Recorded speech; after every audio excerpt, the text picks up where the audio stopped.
Соломбек Аздоев. Новости 24. Проводимую работу по очистке территории населенных пунктов и ликвидации мест несанкционированного размещения твердых бытовых отходов сегодня обсудили и на совещании под председательством зампреда Валерия Куксы. В заседании приняли участие также главы муниципалитетов и районов. Обо всем по порядку Магомед Асканов.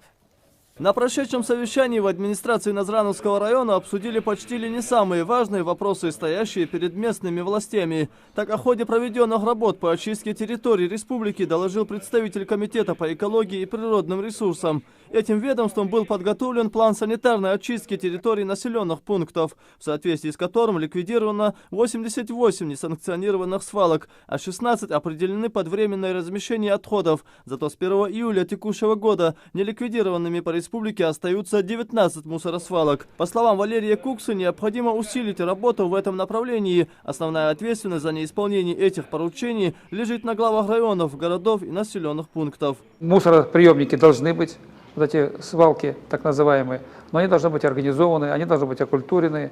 Ну и все жители республики, кому положено, они должны знать, что свалка находится именно там, а не где-то там посреди поля или там на берегу речки, еще что еще хуже, или в речку высыпать мусор, бытовые отходы, заражая воду.